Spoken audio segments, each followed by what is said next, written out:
Halo, cek. Cek, cek, cek, cek. Eh, Gimana Pak Imam? Ya, Sudah ya, jelas sudah, suara saya? sudah jelas Bu. Dan saya juga sudah Baik. jelas. Iya, sudah jam 9.30 tepat ini Pak Imam ya? Ya, iya, bisa kita Iya. mulai berarti ini Kak. Oh siap. Wah iya, sudah tampaknya penampilan yang berbeda ini Pak Imam ini ya.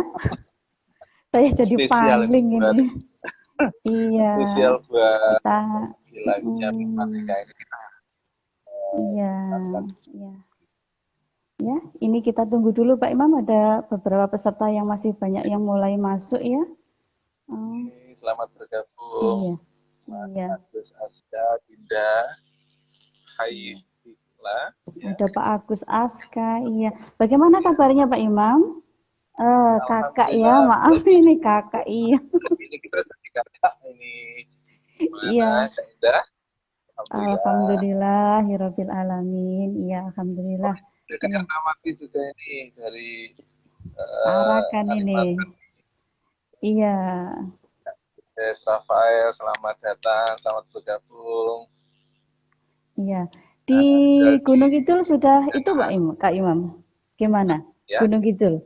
Gimana? Sudah ah, mulai turun hujan? ya, alhamdulillah ini Bu. Kalau pagi masih cerah, kemudian nanti kalau siang sudah mulai mendung dan di beberapa daerah sudah mulai hujan. Oh iya, Alhamdulillah karena sama kalau berarti ya. gunung itu kekurangan air, tidak turun hujan, kasihan nih banyak yang daerah-daerah tertentu yang kekurangan air ini. Kalau Oh, Kediri begitu. bagaimana ini Kak? Ya, Secara itu sama ya Kak ya? Apa sudah mulai turun hujan beberapa hari ini sudah 1 mingguan. Ya jeda mungkin ya ya, sehari 2 hari kita rajin-rajin lihat itu perakiraan cuaca kayaknya. Kalau mau ada acara keluar dengan bersepeda ya, itu. ya. Eh, Dan untuk kondisi alam sih Kediri itu baik-baik saja. Tidak tidak kesulitan kalau untuk masalah air sepertinya. Untuk PTMT bagaimana Kak di Ya, itu di Gunung eh, Kidulnya? ya. PTMT sudah Untuk Gunung itu belum memulai tatap muka terbatas karena masih proses untuk vaksinasi. Jadi hmm, siswa kami sudah bervaksinasi untuk yang pertama. Kemungkinan vaksinasi kedua tanggal 7, tapi masih menunggu informasi dari pemerintah juga. baik baik baik. Terus vaksinasinya kira-kira dilaksanakan serentak dari tingkat langsung dari SD, SMP, SMA apa bergantian begitu? Sementara yang saya ketahui bertahap Bu, tapi yang SMA sudah, yang SMP kemarin juga gelombang satu, untuk yang SD kelihatannya belum karena mungkin usianya masih terlalu muda mungkin Kak, jadi belum untuk waktunya divaksin. Oh, iya, iya. Berarti ya sama ya di hampir semua wilayah memberlakukan peraturan yang seperti itu. Eh, Ya, Baik Kak, apa kira-kira ini sudah bisa dimulai? oke, ini kelihatannya sudah banyak yang bergabung, ada Sudah mulai 16 banyak yang viewer bergabung ini ya. ya. Ada Hari 17 ini viewer. Apa tema kita kita tunggu sampai 20 lebih dulu? ini mungkin diberi informasi dulu Kak, mungkin apa yang akan kita bicarakan hari ini biar nanti Oh, siap. uh, Baik-baik. Iya. kita Iya, ini sebetulnya itu harapannya bukan hanya diikuti oleh Bapak Ibu guru saja ya, Kak Imam ya. P4TK itu punya program ini itu diikuti oleh umum, bisa pelajar, bisa dari pihak guru, bahkan wali murid sebetulnya ya.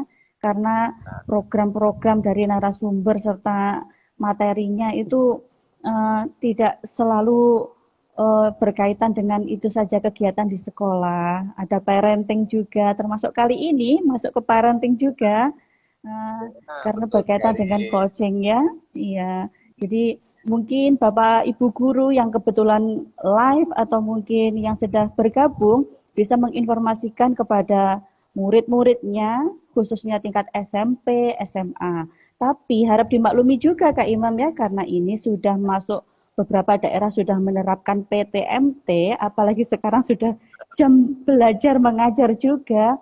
Jadi kalau belum bisa bergabung itu Semoga nanti bisa lihat rekamannya dan kita harap ini nanti bisa lancar agar rekamannya juga bisa terekam dengan baik, bisa diikuti ulang oleh pelajar-pelajar yang hari ini belum bisa bergabung. Mungkin harapannya seperti itu. Semoga Betul, betul tidak sekali. terpental-pental karena kalau sudah kita itu kegiatan daring, kegiatan online itu jaringan sangat berperan sekali. Beruntunglah untuk Baik, daerah-daerah yang sinyalnya bagus ya. ya untuk kita beruntung untuk hal yang itu sepertinya. Baik, kita sapa dulu Kak Imam ya. Selamat bergabung sahabat sains di seluruh Indonesia. Kita mulai acara hari ini live IG Sains Nyentriknya P4TK IPA. Selama 60 menit ke depan kita akan menemani sahabat sains bersama narasumber kita dan tentu saja host yang juga nyentrik. Ya, oke. Iya nih, mana Baik, nih salam nyentriknya, Bu? oke. Nggak perlu buka Kita dengan mulai salam dulu nyentrik nih. sebelum kita memulai semuanya, kita briefing dulu salam nyentriknya ya Kak Imam ya sepertinya biar Iya, nanti bisa kompak saat kita betul sekali. gaungkan salam nyentrik. Sahabat sains silahkan mengikuti. Nah, gini ya. Salam nyentrik, sains, menarik, Menyenangkan. menyenangkan. Kita ulangi lagi Kak Imam ya.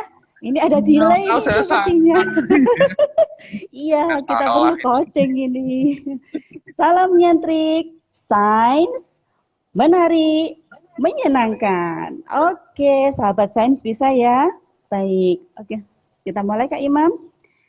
Oke, Oke. oke, oke. Assalamualaikum warahmatullahi wabarakatuh.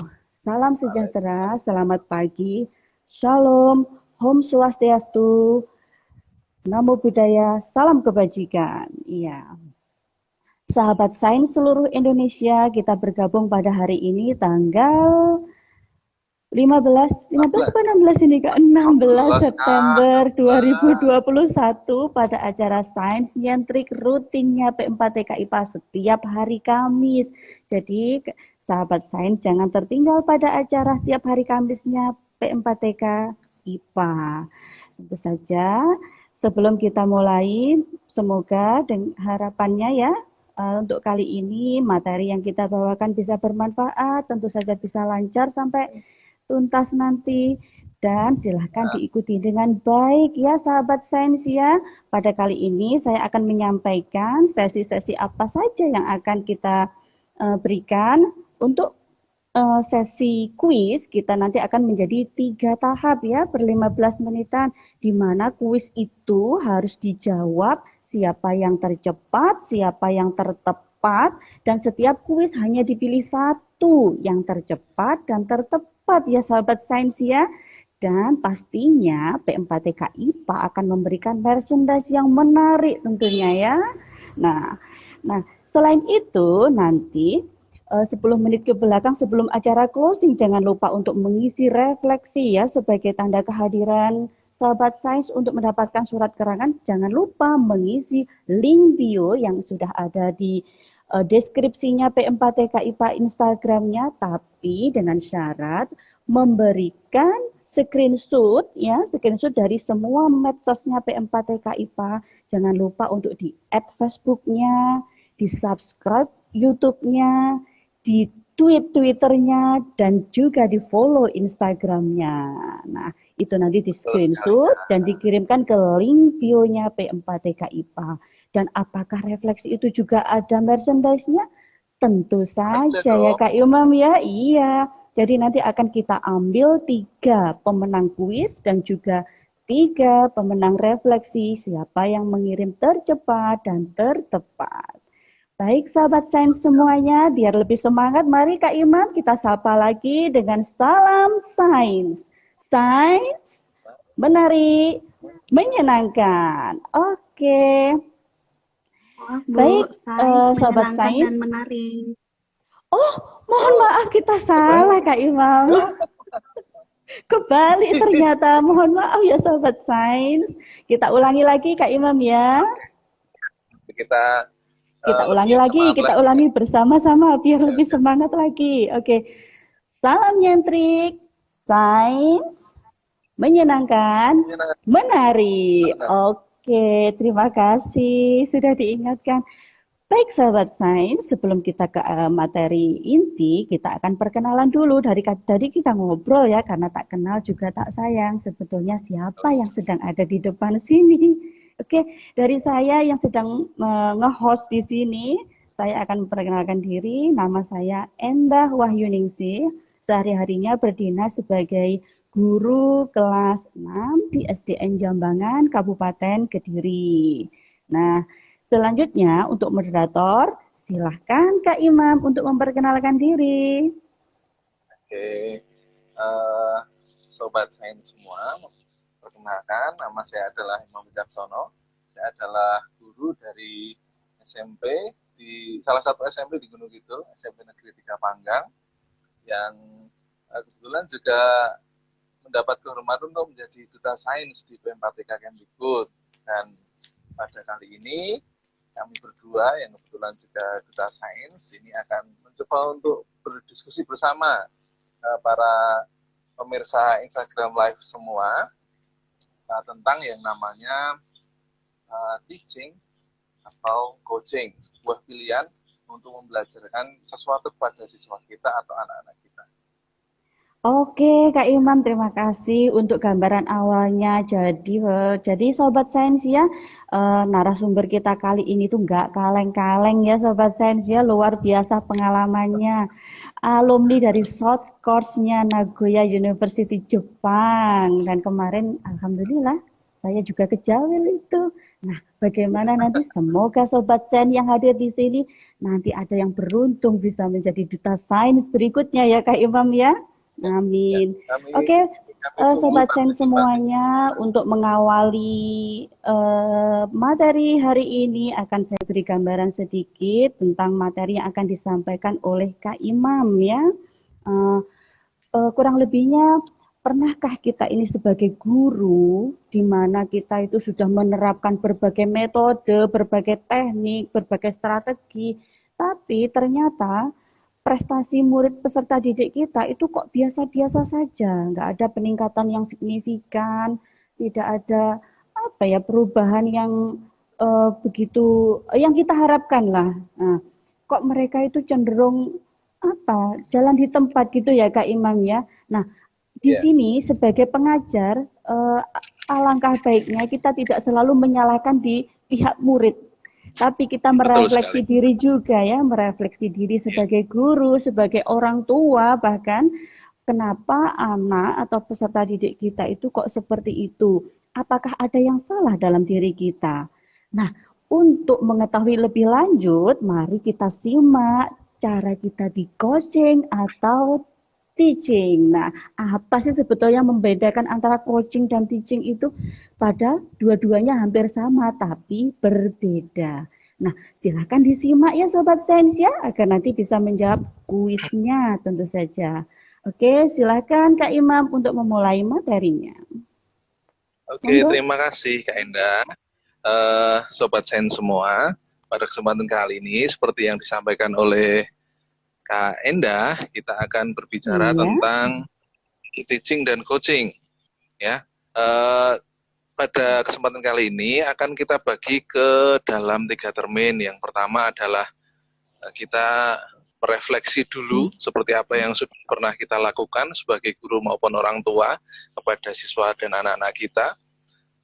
Apakah seperti yang disampaikan Kak Endah tadi, apakah memang sudah tepat ataupun mungkin ada hal-hal yang perlu untuk diperbaiki. Nah, nanti kita akan berbicara dari sisi refleksi, kemudian di sisi yang lain kita juga diharapkan untuk bisa melihat terkait dengan target juga, karena anak-anak kita, siswa-siswa kita itu pada akhirnya nanti akan bersaing dengan seluruh siswa-siswa atau anak-anak di seluruh dunia. Maka kemudian kita harus berdasarkan ke tujuan tertentu. Itu nanti yang akan kita bicarakan pada sesi 1 ya.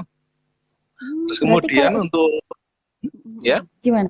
Kalau sudah persaingannya ke skala dunia, ini ada hubungannya dengan PISA juga ya Kak ya berarti ya? Iya.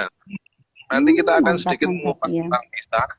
Mana PISA 2018 itu ternyata tidak hanya seperti PISA-PISA sebelumnya yang mengacu kepada 3 skor pencapaian, tetapi juga ada satu hal yang nanti akan kita sampaikan dan ini akan kita bahas pada hari ini. Ini masih rahasia biar Menarik. nanti kita semua bisa tetap memantau sampai akhir pembicaraan kita hari ini. Oh, siap, siap. Menarik sekali. Silakan dilanjut. Oke ya. Untuk sesi 2 nanti kita akan mengupas kalau tadi dari sisi refleksi pengajar, dalam hal ini guru ataupun orang tua. Pada bagian 2 nanti kita akan lebih mengupas bagaimana sebenarnya apa yang kita miliki sebagai manusia itu untuk belajar. Jadi ternyata kita diberikan sebuah modal yang luar biasa dan itu kebanyakan tidak kita maksimalkan. Nah, nanti kita akan lihat, kita kupas satu persatu seperti apa modal atau bahan yang kita punya sehingga nanti kita bisa maksimal dalam belajar. Itu nanti akan kita kupas di sesi yang kedua. Nah, Dua. setelah itu di sesi yang terakhir nanti, nah ini adalah sesi pamungkasnya. Nanti kita akan berbicara tentang komunikasi yang efektif karena dalam sebuah pembelajaran atau coaching, komunikasi itu menjadi satu hal yang sangat utama. Dan itu nanti akan kita rumuskan pada bagian yang ketiga. Itu, Kak. Oh, baik. Berarti 3 sesi sudah dipaparkan garis besarnya, yaitu apa sih yang ingin disampaikan. Sekarang kita masuk sesi yang pertama berarti Kak Imam ya, yaitu Oke, ya. refleksi sebagai pengajar dari kita sebagai guru dan orang tua. Silahkan.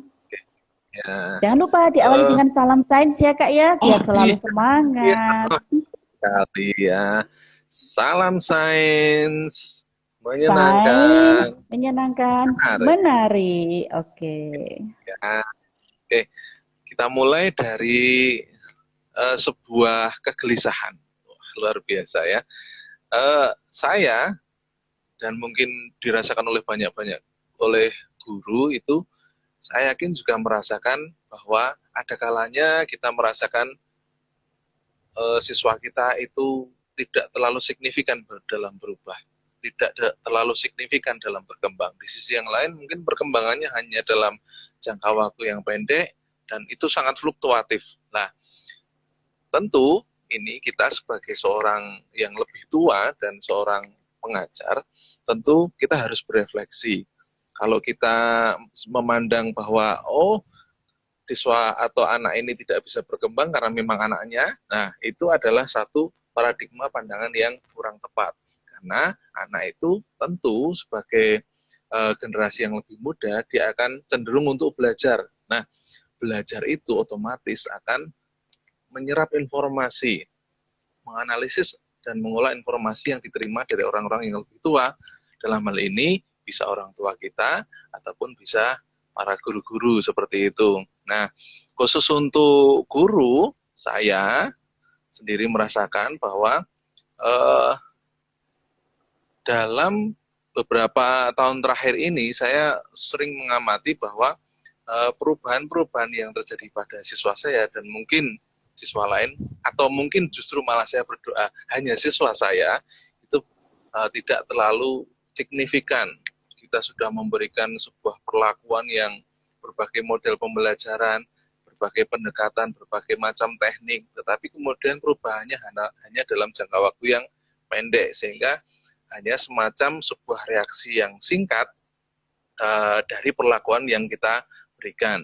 Padahal yang namanya belajar saat kemudian sebuah pembelajaran atau sebuah keterampilan itu sudah dikuasai oleh siswa, diharapkan itu akan bisa bertahan dan menjadi modal siswa untuk ke tahap-tahap selanjutnya. Seperti itu, Kak. Oh, jadi apa namanya? Lebih kepada itu Pak ya, Kak ya, menanamkan bukan sekedar capaian, tapi juga prosesnya Hmm, seperti apa ya iya, nanti ya. iya, betul Baik sekali. baik. Jadi Oke. tentu kita juga harus mengamati, berefleksi dalam hal ini, berefleksi, kemudian mengamati dengan detail apa saja tahapan yang sudah kita lakukan. Apakah itu sudah membuat sebuah perubahan atau tidak, seperti itu. Nah, dari situ kemudian kita juga harus melihat juga bahwa seperti tadi juga sudah saya sampaikan, bahwa siswa kita, anak-anak kita itu dia merupakan generasi masa depan bangsa yang nanti akan bersaing pada era globalisasi. Kalau sekarang pun pasti sudah kita rasakan bagaimana pengaruh budaya-budaya barat masuk ke kita, bagaimana kemudian Betul anak-anak kita sekali. sudah sedikit luntur dengan budaya-budaya lokal seperti itu. Nah, itulah yang terjadi. Siapa yang dia berimbas lebih kuat, dialah yang nanti akan menjadi pemenang. Seperti itulah. Maka dari itu, sebuah capaian dari siswa menjadi siswa yang benar-benar utuh, tangguh seperti itu diperlukan untuk siswa-siswa kita. Nah, terkait Oh, dengan itu, ya, ada apa Kak? ya. Mungkin? Ya, ya. Iya, bisa saya copy, Pak. Kak, silakan Oh, dilanjut lagi. ya, ya. Nah, Iya, silakan. ya. Kemudian kita juga pasti sudah pernah mendengar apa itu PISA, apa itu TIMSS. Itu adalah sebuah tes yang diadakan oleh organisasi perkumpulan organisasi ekonomi yang itu diharapkan untuk bisa memetakan bagaimana potensi-potensi yang ada di tiap negara dan diharapkan itu bisa memetakan bagaimana persaingan-persaingan yang akan datang seperti itu. Dan kita juga tahu di tahun 2018 kemarin adalah periode PISA yang terakhir dan mungkin akan kita dapat di tahun 2021 ini atau 2022. Nah, capaian kita itu ternyata tidak berkembang secara signifikan. Kita masih bertahan pada level-level skor yang di bawah dibandingkan dengan negara-negara yang maju. Kalau kita lihat sedikit data untuk IPA saja dari tahun ke tahun dari 2016 itu skor kita mencapai 393. Itu merupakan skor yang masih jauh dari rata-rata negara-negara OECD dan itu harus kita sadari mulai dari sekarang. Nah, pada tahun 2009 tahun berikutnya kita malah turun di 383. Ada apa pada kurun waktu itu? Itu juga perlu kita cermati. Di tahun 2012 kita di 382 turun satu tingkat. Di tahun 2015 403 naik lumayan signifikan, tapi kemudian di tahun 2018 kita sedikit turun kembali di angka 396. Nah, kalau Oh, iya, dibuat iya. tren itu masih sangat landai, artinya kenaikannya tidak terlalu signifikan. Nah, apa yang saya sampaikan di awal tadi ternyata juga nampak di level nasional, Kak Indah. Iya, iya. Oh iya, sebentar Kak Imam. Ini kan untuk apa ya materi yang dinilai dipisah itu kan tolak ukurnya ada di 3 mata pelajaran ya Kak Imam ya. Ada sains, Hmm, matematika, sama reading. hmm, Nah, iya, kira-kira materi PISA itu Kak Imam ya, kalau dihubungkan dengan mindset yang harus diterapkan guru, hubungannya apa Kak Imam? Coaching, oh, oh, teaching dengan PISA itu kira-kira di oke, situ oke. mungkin Ya, beberapa sobat sains itu juga bertanya-tanya korelasinya itu di apanya. Nah, mungkin itu Kak Imam nah, ya. Mm-mm. kali lah ini justru yang akan coba kita kaji bersama-sama. Saat kita Mm-mm. sebagai seorang pendidik, saat kita sebagai seorang yang memberikan sebuah pembelajaran skill kepada siswa dan anak kita tentu juga itu nanti akan tergambarkan kepada figur-figur siswa kita. Nah, figur siswa kita yang dari sampling Indonesia itu juga salah satunya diambil untuk skor PISA tadi, ternyata levelnya seperti yang tadi sudah saya sampaikan, yang saya bacakan tadi adalah skor Iya. pencapaian untuk sains. Jadi di tahun-tahun yang saya bacakan tadi, dari mulai 2006, 2009, 2012, 2015, dan di akhirnya kemarin 2018 pada skor 396, itu ternyata kenaikan kita tidak terlalu signifikan, jadi hanya landai dan sedikit ke atas. Nah, ada hal yang menarik pada PISA 2018. OECD di tahun 2018 ternyata memberikan sebuah kuesioner yang berbeda dari tahun-tahun sebelumnya. Dia Oh tidak iya. hanya memasukkan soal-soal tentang reading, matematik, ataupun sains, tetapi di situ Ya. dia memasukkan satu pertanyaan kunci yang berkaitan dengan mindset. Di mana pertanyaannya adalah berkaitan dengan seperti ini. Saya bacakan dulu. Iya. Apakah kepandaianmu itu adalah sesuatu yang tidak dapat berubah banyak atau tidak dapat kamu rubah? Di situ nanti siswa Hmm. diminta untuk menjawab setuju, tidak setuju, atau mungkin sangat setuju atau sangat tidak setuju. Nah, ternyata untuk kebanyakan siswa Indonesia itu masih beranggapan atau berasumsi atau berkeyakinan bahwa kepandaian itu adalah sesuatu yang sudah fix atau sudah pasti. Hmm. Jadi, orang pandai itu ya orang yang pintar itu hanya orang yang memang pintar. Jadi orang-orang atau anak-anak yang belum paham itu nanti Ya tidak akan bisa untuk selamanya menjadi nggak pintar. paham gitu ya. Iya, seperti itu. Wah, Nah, iya itulah iya yang iya. ternyata, itulah yang ternyata nampak pada hasil PISA di 2018. Dan kebanyakan untuk negara-negara dengan level skor yang rendah, ternyata kebanyakan siswanya memiliki pemahaman seperti itu. Nah, Nah, itu itu hal berarti yang bisa dikategorikan seperti siswa-siswa kita tuh berarti dalam kategori siswa yang sangat tidak percaya diri, Kak Imam ya. Karena merasa ya, udahlah yang pinter itu ya memang mereka pinter. Kalau kita itu memang nggak bisa ya memang bisanya segini. Padahal sebetulnya mindset itu sangat salah ya Kak ya. Mindset itu bisa iya, dirubah, bisa dibangun dengan ya lewat jalur kucing itu tadi di mana iya, kita itu berproses ya Kak Imam ya, tidak langsung. iya, Jadi sepertinya menariknya di sini itu kita sebagai guru, sebagai orang tua itu tidak boleh menjas anak, menjas peserta didik itu hanya dari kemampuan numerasinya atau kemampuan sainsnya, kemampuan readingnya. Mereka itu punya potensi-potensi unik yang memang berbeda-beda dan bisa dikembangkan. Dan tentu saja yang menarik betul itu sekali. gini Kak Imam, waktu kita Iya, ke Jepang kemarin itu kan apa ya, Jepang itu kurang maju kayak apa. Terus teknologinya juga kurang gimana. Tapi mereka memegang adatnya, memegang adat istiadat moyangnya itu sama sekali tidak ditinggalkan. Dari mereka sedemikian maju, budaya terima kasihnya itu luar biasa, budaya antrinya itu juga sangat bagus, budaya bersihnya juga akhirnya mereka membentuk pola pikir, membentuk iya, apa ya istilahnya membentuk ketaatan diri di mana itu lebih penting daripada hanya sekedar pintar sepertinya Kak Imam. Akhirnya iya, kalau betul. pola itu terbentuk, disiplinnya itu sudah bagus, tanggung jawabnya ada, yang namanya pintar itu akan mengikuti sepertinya. Iya, betul. Jadi Iya. Hmm, mungkin seperti itu. iya. Dan Iya. itu juga memang terlihat fakta yang 180 derajat berbeda itu juga memang nampak di negara-negara yang tergolong dengan skor PISA yang tinggi.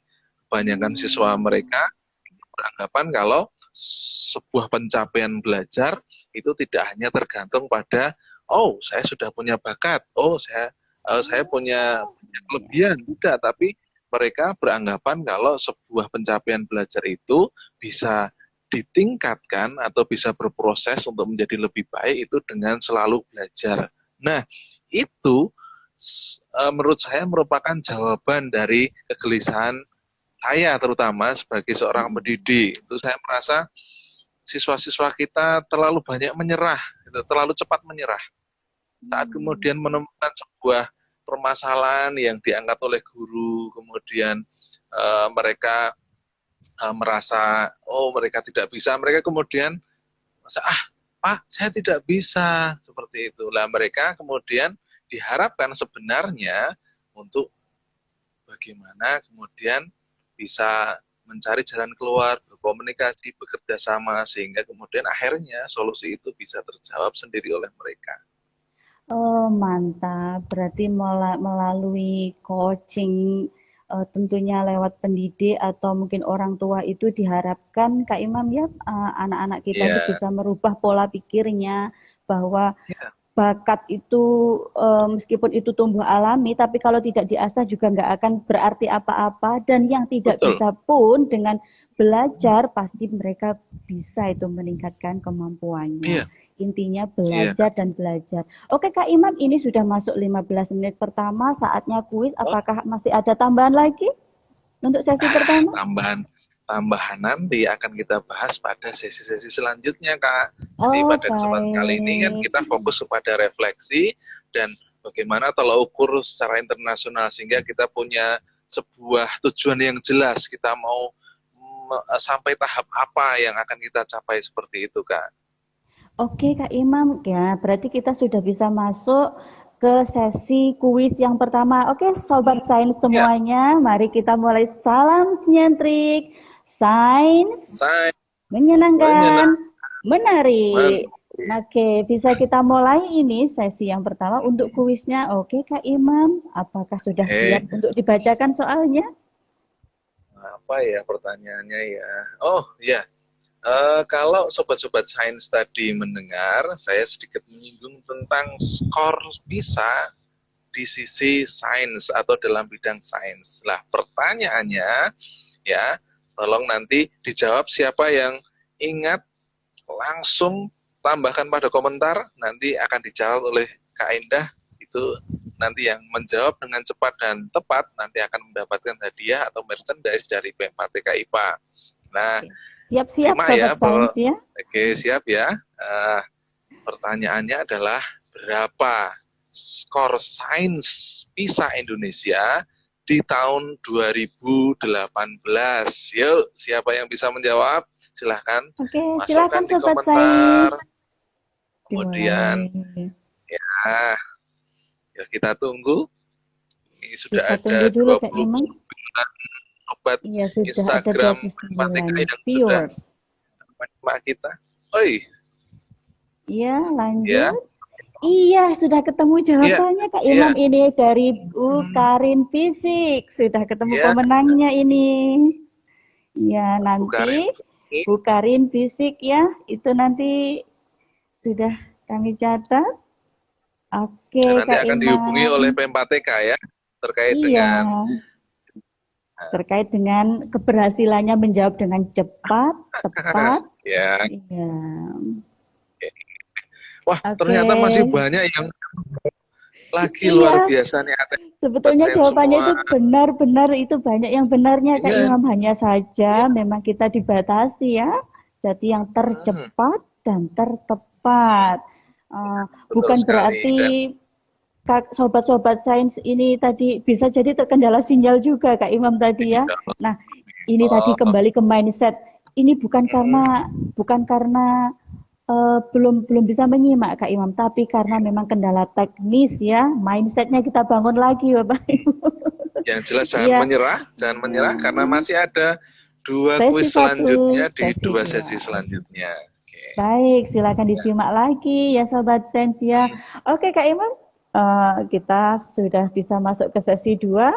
Untuk sesi 2 ini Kak Imam ya, kita sudah paparkan di depan tadi, yaitu tentang potensi dan modal belajar manusia. Ya, Gus. oke. Jadi apa saja apa yang berkaitan dengan potensi-potensi dan modal belajar yang harus dipenuhi yang untuk menjadi katakan manusia seutuhnya dan Oke. Ya, bisa bersaing untuk di generasi yang mendatang, generasi tentu betul saja sekali, generasi betul sekali. 5.0 ya. Kita yang 4.0 itu sudah keteteran mengejarnya. Ini sudah menuju 5.0. Nah, kita Iya, kira iya, iya. trik apa saja yang akan disampaikan oleh narasumber kita kali ini? Mari Sobat Sains kita simak dari Kak Imam. Silakan. Terima kasih Kak Enda atas waktunya. Lah, kalau tadi kita sudah berefleksi dan menetapkan tujuan kita, salah satu tolak ukur kita, lah sekarang kita sedikit mengevaluasi diri kita sebenarnya, apakah sebenarnya itu kita mampu.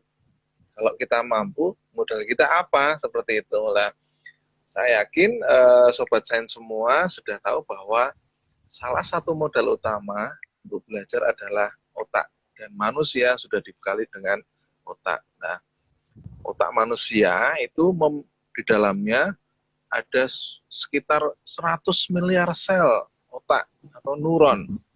Dan kemudian 1 triliun sel pendukung. Dan itu merupakan sebuah modal yang sangat luar biasa. Dan tercatat sebagai salah satu modal belajar yang paling kuat di dunia.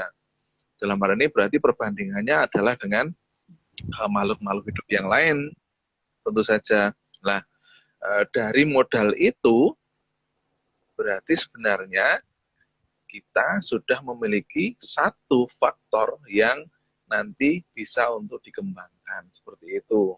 Nah, selain dengan bagian-bagian yang sudah saya sampaikan tadi, nah ternyata otak itu memiliki sebuah sistem kerja tertentu yang perlu kita pahami. Nah, otak itu dia akan semakin kuat atau semakin bisa berkembang saat kemudian dia dilatih tiap hari, berproses tiap hari. Nah, proses itulah yang kemudian akan kita angkat sebagai tema hari ini, yaitu tentang teaching dan coaching. Itu sebagai suatu pendampingan terhadap proses belajar. Dan diharapkan dengan sebuah modal yang luar biasa tadi, anak-anak kita tentu tidak perlu berkecil hati dibandingkan dengan anak-anak negara yang lain, bahwa sebenarnya modalnya sudah sama kok, tidak ada bedanya. Otak-otak orang Indonesia juga sama dengan otak-otak anak-anak di Finland itu, di Jepang, di Amerika Serikat. Ya tinggal bagaimana kemudian anak-anak kita, siswa-siswa kita itu menyadari itu dan kemudian bangkit dan memiliki mindset yang tepat untuk bersemangat dalam belajar. Seperti itu, Kak Indah. Iya, sepertinya itu bukan hanya fokus ke siswa juga, Kak Imam ya, bahkan ke gurunya, ke orang tuanya. Iya. Kita tidak boleh terlena ya, meskipun kita sudah di posisi sebagai pendidik, di orang tua, kita tuh harus belajar mengupgrade diri karena otak kita itu seperti pisau, Kak Imam. Semakin Iya. tidak digunakan, tidak diasah, Ya, dia juga tumpul ya. Nah, betul sekali jadi ya. tumpul bahkan bisa apa itu berkarat juga. Karena kebanyakan beberapa mohon maaf ya, beberapa pendidik itu ada ya di Indonesia sudah merasa di zona yang sangat nyaman. Dia merasa Iya. dirinya nggak perlulah itu, yang penting gini aja cukup. Nah, padahal zaman itu kan terus berubah. Apalagi sekarang COVID itu dampak dan hikmahnya itu banyak sekali sebetulnya, Kak Imam. Jadi kita selain ada sisi negatifnya, sisi positifnya, di mana para guru khususnya itu dipaksa berkembang mengikuti perkembangan zaman, terutama per-IT-an, dan itu juga butuh waktu, butuh kemauan, dan itu sangat melibatkan sangat melibatkan otak kita. Yang awalnya dulu kita merasa itu tidak penting, tidak perlu, sekarang sangat perlu karena kita hidup di zaman milenial. Apalagi itu Kak Imam ya, didiklah anak sesuai dengan zamannya. Jadi kita sebagai guru orang tua harus mengikuti itu juga. Seperti itu ya Sobat Sains ya. Oke, Iya, silakan betul dilanjut Kak sekali. Imam. Oke, ya.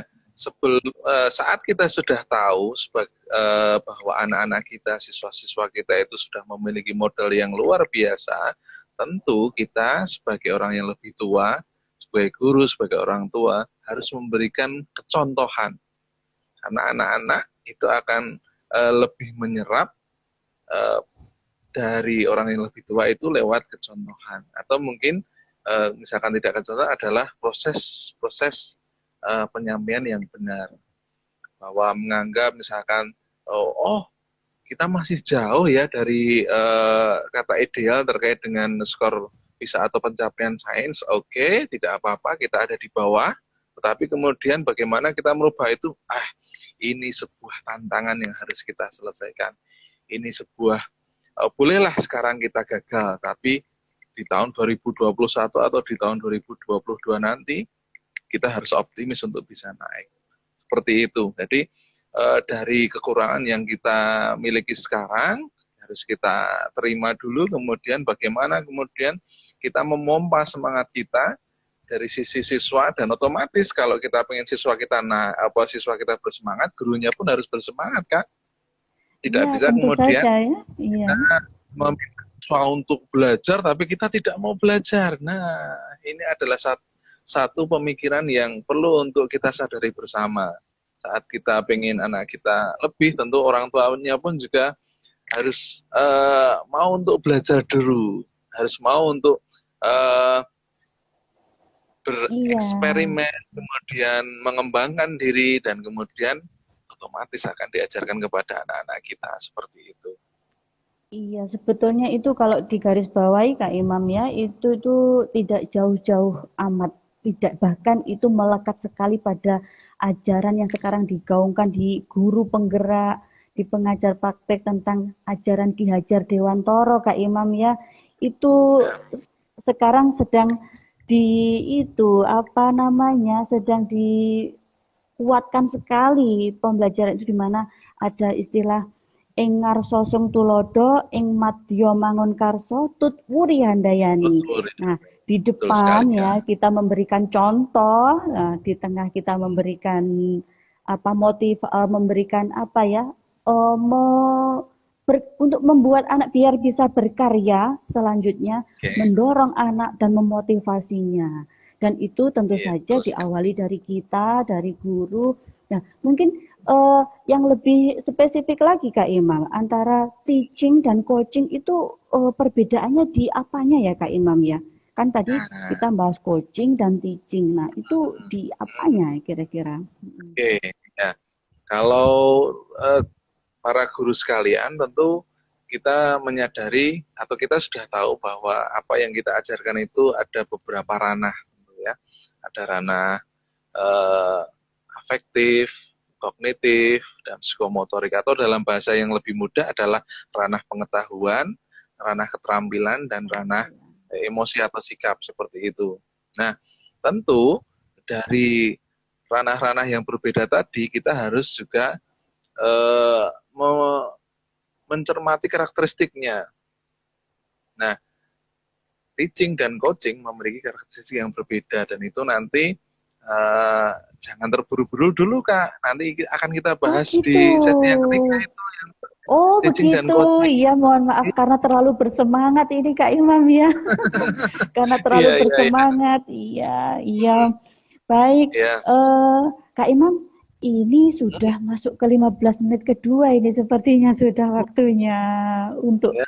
kira-kira sebelum Sebaiknya kuis kita ada yang ingin dulu, ditambahkan? kita Iya, review gimana dulu Kak mungkin Imam? biar Iya, uh, dan semua yang kemungkinan baru bergabung ini bisa untuk ikut bersaing pada kuis sesi yang kedua ini Kak. iya itu tadi ada Pak Karim Fisik tadi yang sudah memenangkan, sepertinya juga siap-siap mau ikut lagi di sesi 2 dan berharap bisa jadi pemenang lagi tadi. Iya. Iya, iya Kak Imam. Nah, Sebelum masuk ke sesi 2, mungkin bisa digambarkan garis besarnya secara itu ulang tadi tentang oke. potensi dan modal belajar. Silakan. Oke. Di sesi yang kedua ini kita tadi membahas tentang modal yang dimiliki oleh manusia, dalam hal ini kita sebagai guru, kita sebagai orang tua, kemudian anak-anak kita maupun siswa-siswa kita. Ternyata manusia itu dibekali salah satu organ yang luar biasa yang namanya otak. Otak itu di dalamnya ada banyak sekali sel neuron atau sel saraf. Ada juga banyak-banyak sel pendukung yang itu ternyata kalau bisa kita maksimalkan atau kita latih setiap hari kemudian secara bertahap, itu akan membentuk hasil belajar yang luar biasa. Seperti itu dari proses belajar. Jadi tidak semata sebuah pencapaian hasil belajar itu ditentukan oleh bakat saja, tapi justru malah sebagian besar pencapaian itu dipengaruhi oleh yang namanya proses belajar. Seperti itu Kak.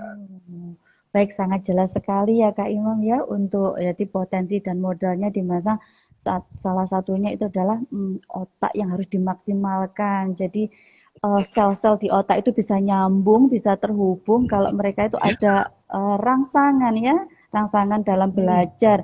Mereka biar tidak Betul. mati, tidak tumpul, itu salah satunya. Terus selanjutnya bisa saya tangkap tadi, eh, kemampuan untuk mencapai sesuatu itu tidak hanya sekedar diandalkan dari bakat atau faktor yang lainnya, tapi itu bisa dicapai, bisa diraih melalui proses kegiatan belajar yang tentu saja dengan eh, tanpa semangat semangat tidak boleh menyerah ya untuk mencapai suatu tujuan Iya. agar otak kita bisa terasah. Oke. Mm-mm. Oke, yang baru saja bergabung, saya kira sudah bisa itu ya menyimak garis besarnya untuk materi kedua, Kak Imam. Berarti Hmm. kita sudah bisa masuk ke kuis yang kedua ini. Apakah sudah siap diluncurkan ini, Kak? Sebentar, saya pikir dulu. Siapkan dulu pertanyaannya ya, Kak Imam ya. Masih dipikir-pikir Oke. sambil Oke. itu Sobat Sains meraba-raba kira-kira apa ini pertanyaannya ya, dan siapa lagi yang akan beruntung pada sesi 2 ini. Ini malah ada pertanyaan dari Sobat Sain ini, Kak, indikator kualitas proses belajar itu menurut Kakak apa saja? Nah, Oh iya. ini mungkin perlu kita, siapa Yuk tahu kita tanggapi ini. dulu Kak Imam ya, monggo. Jadi sebuah proses, kualitas sebuah proses itu tentu tidak bisa kita bandingkan antara satu person dengan person yang lain. Itu yang penting. Saat kita membandingkan misalkan anak A, kenapa kamu tidak bisa lebih pintar dari anak B? Itu merupakan salah satu pembandingan yang salah. Atau pembandingan yang menurut saya tidak tepat. Karena itu nanti otomatis akan menimbulkan stigma yang berbeda pada pikiran siswa. Nah, saat kemudian sebuah kualitas proses itu mau dinilai, nilailah dari pencapaian proses sebelumnya. Jadi anak akan secara pribadi nampak perkembangannya. Seperti itu Kak, menurut saya ini Kak NH Iya. Puspita. Iya, makanya sekarang kan itu ada ya Kak Imam ya, pada apalagi di kurikulum K13 itu, kurikulum itu lebih disesuaikan dengan keadaan siswa, bukan hanya di kognitifnya saja, tapi juga ada Iya. keterampilan juga sikap ya untuk. Ini ada kendala teknis kelihatannya ini Kak Indah, tapi tidak masalah. Mungkin saya mulai ya untuk kuisnya. Ya. Tadi sempat nge-lag sebentar ya Kak ya.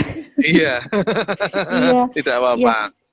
iya. Itu tadi apa namanya yang uh, sampai lupa tadi apa ya tadi saya sampaikan ya. Intinya ke siswa itu penilaian guru itu sekarang di K13 itu kan lebih itu Kak ya, lebih lebih menghargai gitu ya, bukan hanya di kognitifnya, ada keterampilannya, ada sikapnya.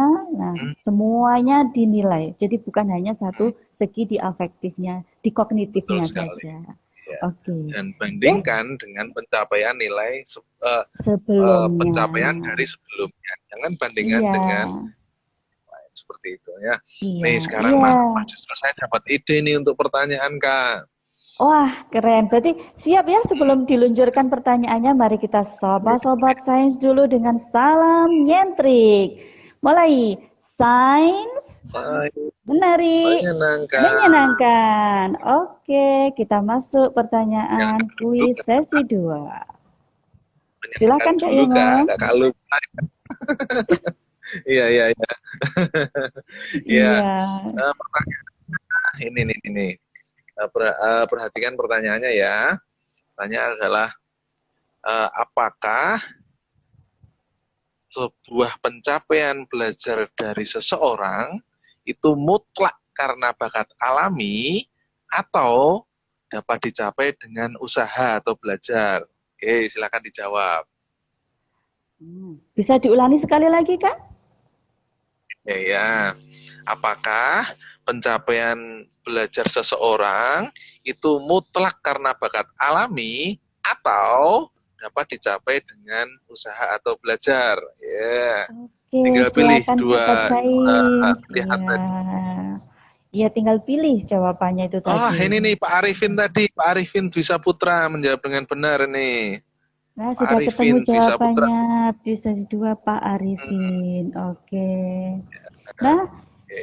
sudah ketemu penangnya ini ya. Sesi 2 luar biasa ternyata Ya. Sobat Hmm, Sains ini cukup menyimak dengan baik Kak Imam ya, sehingga dengan cepat iya. dan tepat bisa menjawab kuis-kuisnya. Luar biasa.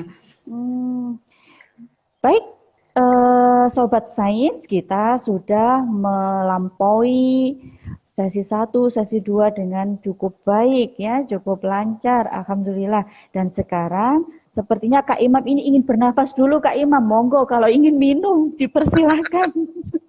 oh, Karena saya ngerti ya, Kak. Jadi iya. kelihatannya saya ingin menyelesaikan sesi yang ketiga ini nih. Karena ini Oh sesi yang gitu ketiga ya. ini adalah sesi pamungkas. Iya, sesi kunci ya Kak Imam karena waktu juga Iya, terus sesi kunci. berjalan ya. Eh, baik, kita langsung mulai saja Sobat Sains. Kita masuk ke sesi 3, sesi pamungkas dan tentu saja sebagai sesi gongnya ini. Silahkan Pak Imam. Kak Imam dimulai Oke, oke. sesi Oke. sesi tiganya itu tentang pentingnya komunikasi efektif dalam proses pendampingan belajar ya. Nah, Mungkin itu Kak Imam ya. ya materinya. Iya, betul Silahkan. sekali. Iya. Hmm. Eh, yang ingin saya sharingkan bersama Sobat Sains semua dalam sesi yang ketiga ini adalah tentang pentingnya komunikasi dalam pendampingan belajar. Dari pendampingan belajar yang kita angkat pada tema ini adalah dua, pendampingan belajar tipe teaching dan pendampingan belajar tipe coaching. Di sesi yang kedua tadi juga sudah saya sedikit singgung bahwa uh, belajar itu dalam tiga ranah dalam pembelajaran atau kurikulum kita. Ada ranah pengetahuan, ranah keterampilan, dan ranah mental, spiritual, atau sosial seperti itu. Nah, maka dari dua model pendampingan tadi tentu perlu kita cermati mana yang tepat.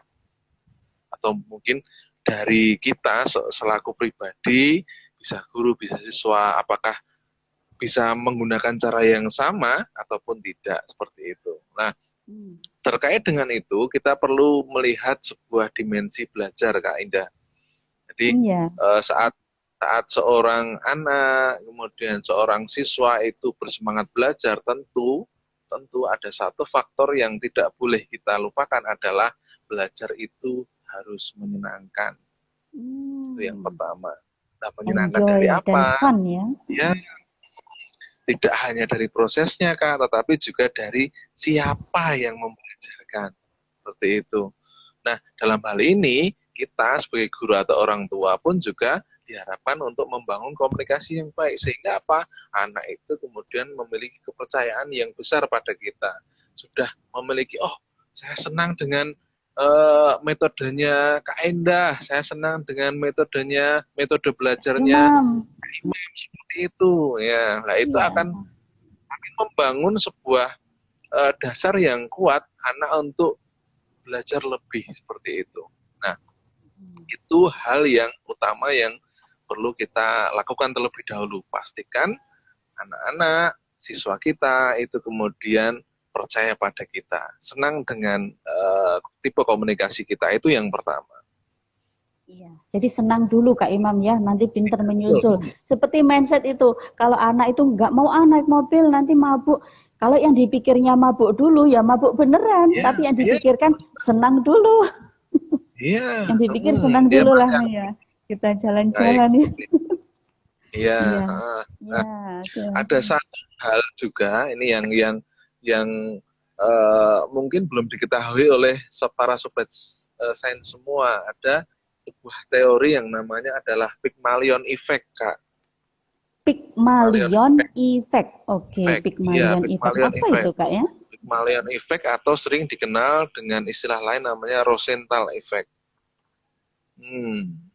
Rosenthal Effect, kenapa diberi nama Rosenthal Effect? Karena memang yang menemukan adalah Rosenthal namanya. Nah, di Pygmalion Effect itu membahas tentang bagaimana sebuah keyakinan guru, sebuah keyakinan siswa itu akan mempengaruhi terhadap pencapaian mereka. Siklusnya seperti ini, Kakak. Misalkan kita yakin kepada siswa kalau siswa itu dia bisa belajar, maka otomatis siswa itu juga akan percaya pada kita. Seperti itu kan, Kak? Betul-betul sekali ya. Iya. Nah, kemudian saat siswa itu sudah memiliki keyakinan bahwa oh, saya bisa belajar dari Kak Indah, saya bisa belajar dari Kak Imam, atau mungkin dengan kakak-kakak yang lain, maka kemudian dia akan berusaha dengan maksimal. Dia akan Iya. kemudian membangun kepercayaan dirinya, membangun motivasi dirinya untuk bisa belajar lebih, seperti itu, Kak. Iya, Dan pengalaman itu iya Kak Imam. Pengalaman kalau guru, orang tua itu kalau sudah jadi idola Kak Imam itu luar biasa Kak ya, Imam. Ya, ya, luar biasa sekali. Saya pengalaman saya saja kalau saya sudah mengidolakan seguru, bahkan saya ingin jadi seperti dia. Gitu Kak iya, Imam. iya, iya. Saat kemudian Hmm, anak-anak mengidolakan guru, itu biasanya kalau ditanya, apa cita-citamu dia pengen jadi seorang guru, itu luar biasa, itu menjadi iya. sebuah tanda-tanda bahwa memang siswa kita memiliki kepercayaan yang tinggi kepada kita. Nah, saat kemudian anak itu percaya pada gurunya, kemudian gurunya memberikan sesuatu, dia akan secara antusias untuk menerima itu. Otomatis dia akan belajar dengan lebih, maka kemudian kemampuannya akan berkembang. Lah, seorang guru yang tahu bahwa siswanya itu berkembang, otomatis guru itu juga akan semakin bertambah pede itu. Oh, ternyata Iya. perlakuan yang diberikan itu tepat, ternyata berimbas seperti itu. Nah, itu kemudian akan membentuk sebuah siklus yang tadi saya bilang dengan nama Pygmalion Effect. Dia akan berefek terus memutar dan saling memperkuat komponen satu sama yang lainnya, Kak. Iya, luar biasa. Jadi sekarang itu sudah nggak zaman ya Kak Imam ya. Jadi guru yang Hmm.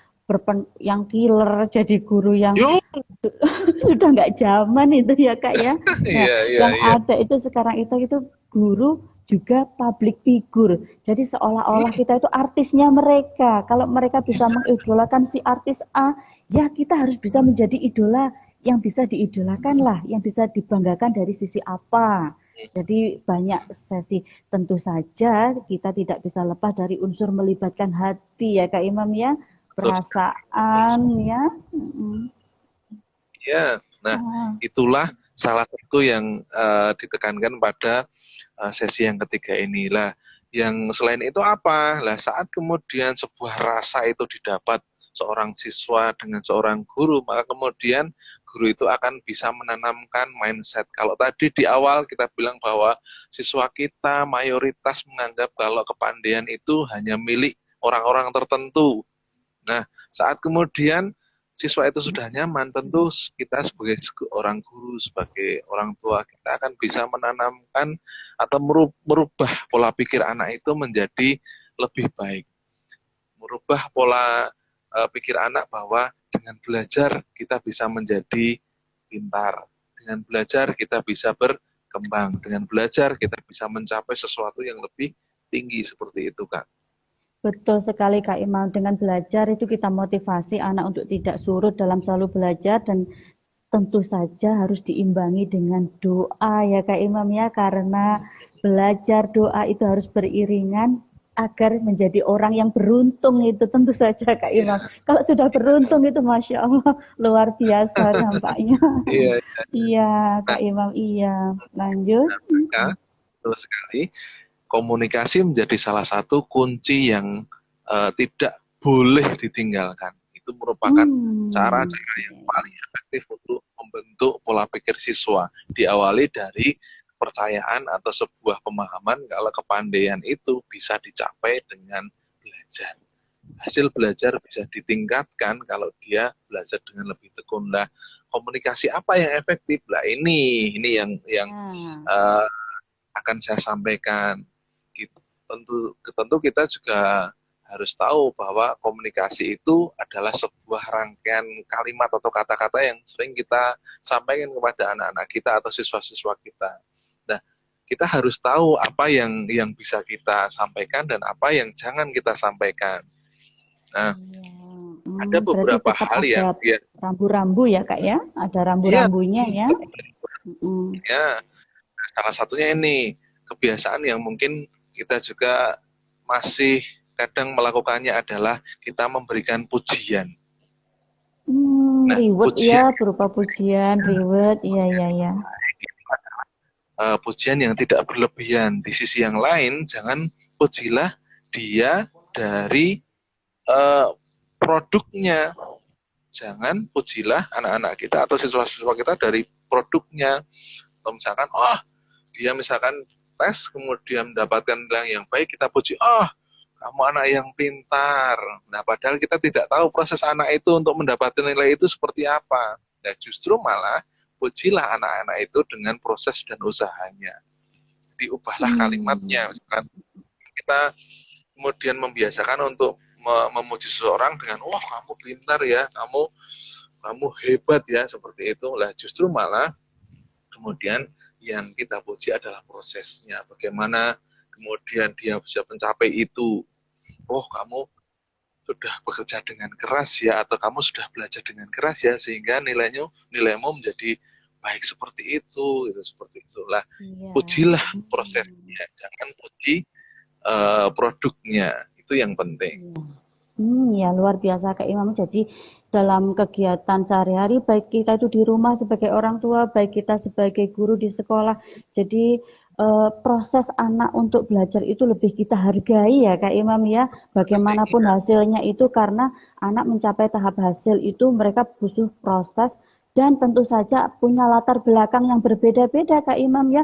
Mungkin mereka bisa maksimal karena mereka ada fasilitas, mereka yang itu karena, jadi kita harus lebih menghargai mereka dari banyak sisi sepertinya Kak Imam, bukan hanya satu sisi saja. Dan betul itu akan menjadi itu ya, menjadi siswa itu merasa apa yang dilakukan itu tidak sia-sia karena ada betul sekali. Itu satu poin penting yang perlu untuk kita biasakan untuk dilakukan. Nah, di sisi yang lain tentu kita juga harus menanamkan pada siswa kalau dalam belajar itu pasti akan ada yang namanya kegagalan. Oh iya. Atau mungkin kesalahan. Nah, saat rata-rata anak-anak kita, mungkin saya itu sering mendengar, Pak, saya nggak jawab karena saya takut salah gitu. Nah, padahal salah itu bagus. Saat kemudian anak-anak itu salah, tentu kita akan bisa memberikan pemahaman yang lebih tepat seperti itu. Artinya belajar itu merubah itu. Merubah dari yang kurang tahu menjadi tahu, atau belum bisa menjadi bisa, atau yang belum terampil menjadi terampil. Jadi sebuah kesalahan itu bukan sesuatu yang perlu untuk dihindari. Justru dari kesalahan itu akan muncul kesempatan-kesempatan kita untuk belajar lebih seperti baik itu, Kak. Iya. Oh iya Kak Imam, luar biasa materinya hari ini. Jadi yang bisa kita garis bawahi pada sesi 3 ini adalah apa namanya ya, kita sebagai orang tua guru lebih menghargai tentang proses belajar siswa. Terus selanjutnya kita juga tidak boleh menilai siswa itu hanya dari satu sisi saja. Jadi biar tadi apa istilahnya, Pygmalion effect-nya itu bisa berkesinambungan, bisa menjadi semakin kuat. Oke Kak Imam, ini kita sudah di 15 menit sesi terakhir. Silahkan dari Kak Imam itu memberikan garis besarnya lagi ya, kesimpulan dari sesi 3 ini, yaitu tentang pentingnya komunikasi itu tadi, sebelum diluncurkan kuis yang ketiga ini. Nah, siap-siap ya Sobat Sains ya. Nih lah. Siap-siap. Kalau mungkin kita simak tema yang tadi kita luncurkan di pertanyaan, lah di mana Pak teaching dan coachingnya? Lah ini yang nah iya tadi belum dijawab ya. Coaching itu adalah suatu proses di mana seseorang sebagai pendamping belajar atau pendamping siswa untuk berproses dalam belajar itu lebih kepada sisi-sisi afektifnya. Jadi kalau kita tahu coach itu kan sangat identik dengan olahraga, ya kan? Nah kemudian kita juga tahu, mungkin kita ambillah satu atlet lah, Ronaldo seperti itu, yang dia sangat luar biasa. Apakah coachnya itu lebih pintar dari dia, lebih ahli dari dia? Kan tidak selalu. Belum tentu ya, belum tentu. Belum tentu. Bahkan Belum murid kita, tentu. banyak murid kita yang lebih pintar itu banyak itu.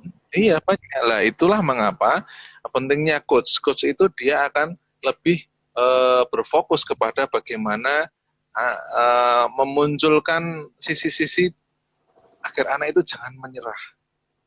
Ayo, semangati. Seperti itu coach. Itu coaching, itu proses coaching. Tapi berbeda dengan ranah guru. Guru sebagai teacher atau pembelajar. Nah, sebagai guru, coaching itu hanya atau mungkin masuk kepada salah satu bagian dari teaching. Kita sebagai guru tentu sudah dibekali dengan berbagai macam ilmu pengetahuan. Nah, tentu saja saat kita mau menerapkan teaching atau coaching, kita harus memandang dulu kita berperan sebagai apa. Seperti itu. Nah, ini penting juga di masa-masa pandemi ini terutama. Untuk para guru tentu teaching dan coaching itu akan harus diterapkan dalam pembelajaran. Tapi di sisi yang lain saat kita menjadi orang tua, kemudian anak kita mendapatkan ilmu-ilmu yang baru dari gurunya, lah kita kan tidak selalu tahu apa itu ilmunya. Nah, maka kemudian bagaimana kita lebih menekankan proses pendampingan belajar itu kepada coaching saat kita tidak begitu menguasai materinya, Kak. Betul sekali, bisa terkopi. Ya, saya kira itu materi yang luar biasa dan harus dimiliki oleh seorang teaching. Dan sekarang sebagai teaching, kegiatan teaching kita harus barengi dengan coaching juga, Kak Imam ya. Betul. Jadi sekarang sebagai teacher, sekarang sebagai coach juga. Oke, Kak Imam. Iya. Kak Imam, iya. Ini apa namanya? Iya. Kita sudah masuk ke detik-detik sesi yang detik-detik sesi yang terakhir ini, Kak Imam ya. Materinya sebetulnya sangat menarik, tapi Sobat Sains sekali lagi kita dibatasi oleh waktu juga. Jadi jadi Kak Imam bagaimana? Apakah ada review lagi atau sudah siap untuk diluncurkan sesi 3-nya? Iya. Saya yakin karena ini sesi pamungkas pasti para Sobat Sains semua menyimaknya dengan baik, ya kan? Nah, maka akan saya langsung sampaikan saja pertanyaan untuk kuis yang ketiga. Nah, untuk kuis yang ketiga, pertanyaannya simak ya. Salam dulu, Kak. Apa? Ya? Oh iya, salam dulu ya. Mari bersama-sama. Salam nyentrik. Sains menyenangkan. Menarik. Iya, tidak kompak nggak apa-apa ya Sobat Sains ya, karena kita delay di jaringan ini. Iya. Silakan. Oke, pertanyaannya, apa istilah lain dari Pygmalion Effect? Nah, Yo. Apa istilah lain dari Pygmalion Effect? Saya boleh jawab nggak Kak ini ya? Bisa ikut jawab Kak ini ya saya ya? Wah, silakan Sobat Sains. Bacain semua pasti. Ini kesempatan untuk para Sobat Sains ini, silakan Sobat Sains untuk mulai menjawab, silakan ketik di kolom chat. Yang tercepat kita tunggu. dan tertepat. Masih belum ada yang menjawab dengan benar. Ya, perlu diulangi lagi kayaknya Kak pertanyaannya. Apa istilah lain dari Pygmalion Effect? Tadi sudah saya sampaikan di awal sesi yang ketiga tadi. Ayo diingat-ingat. Ini sedang berpikir kayaknya Kak. Saya juga mengingat-ingat ini. Pygmalion Effect itu berhubungan dengan penemunya tadi Kak. Dengan penemunya, ini saya beri clue. Kata kuncinya itu ada bedak penemunya. Tentu saja ini Marsendasnya P4TK IPA sudah awe-awe ini. Ayo, siapa ini yang tercepat dan tercepat? Wah, ini ada yang sudah jawab ini Kak. Ada yang sudah jawab ini. Sebentar. Kelewat ini tadi kita. Sebentar. Oke. Sudah ada. Ada ini. Ini. Pak Wajid Wardana. Wah, iya enggak bergerak ini chat saya soalnya. Oh, iya sudah ketemu ya Kak ya berarti ya? Iya. Wajid Wardana. Sudah di-scroll ke atas? Sudah, Pak ini saya Wajid scroll. Wardana. Oke. Iya. Itu sudah banyak chat Iya. yang berdatangan dan Iya. jawabannya betul Iya. semua itu, Kak. Nggak Pinter-pinter. bergerak, mohon maaf Inilah sekali ya Sobat guru-guru. Sains ya. Iya, chat saya nggak bergerak tadi. Oke, luar Iya. biasa. Sudah ketemu pemenangnya. Alhamdulillahirabbil alamin. Kak Imam, 3 sesi sudah Mhm. kita lewati ya. Sebelum kita menutup acara ini, apakah ada istilahnya kesimpulan dari Kak Imam untuk disampaikan kepada Sobat Sains semuanya? Oke, Sobat Sains semua, tentu kita juga harus selaku orang tua sebagai secara umum kita harus bisa juga mendampingi anak-anak kita dalam belajar. Nah, kita juga harus menyadari bahwa tidak semua materi yang diajarkan oleh guru-guru mereka itu kita kuasai. Nah, maka kita harus menempatkan diri kita dengan tepat dalam proses pendampingan belajar. Nah, kita akan lebih tepat melakukan sebuah proses coaching untuk anak-anak kita, semisal kita tidak tahu materinya. Tapi untuk kalau kita tahu materinya, menguasainya, lah kita teaching pun tidak masalah. Kita berikan pemahaman atau kita lengkapi pemahaman yang sudah diterima oleh anak-anak kita, seperti itu, Kak. Oh, baik. Oke, para Sobat Sains jangan lupa untuk refleksinya ya, untuk di link bio P4TK IPA untuk mendapatkan surat keterangan bahwa Sobat Sains sudah mengikuti kegiatan live IG setiap hari Kamis P4TK IPA ini. Jangan lupa untuk menyertakan screenshot-nya medsos P4TK IPA. Sekali lagi ke empat-empatnya ya Sobat Sains ya, agar mendapatkan merchandise yang menarik. Oke Kak Imam, itu tadi dari kita, oleh kita, dan untuk semuanya ya tentu saja ya. Nah, apakah ada yang ingin disampaikan lagi Kak Imam? Sudah cukup? Yang jelas, jangan menyerah untuk mendampingi anak-anak kita belajar, pastikan anak-anak kita bisa berkembang sesuai dengan potensi masing-masing. Luar biasa.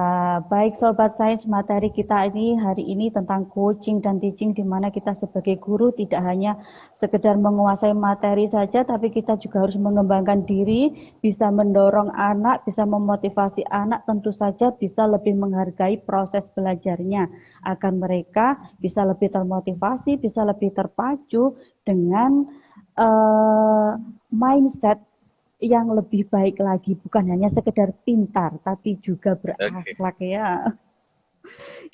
Baik Sobat Sains, Kak Imam sepertinya ini kita sudah masuk sesi penutupan. Mari kita sapa Sobat Sains semuanya dengan salam nyentrik sebelum kita akhiri acara ini.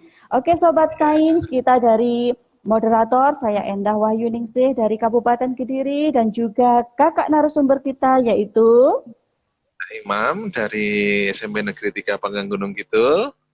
Mengucapkan terima kasih atas perhatiannya, terima kasih atas undangannya dari P4TK IPA. Semoga kita bisa berjumpa lagi tentu saja di kesempatan yang lebih baik lagi. Dari kami, salam nyentrik, sains, menarik, menyenangkan. Iya, mari kita ucapkan salam bersama-sama. Wassalamualaikum warahmatullahi wabarakatuh.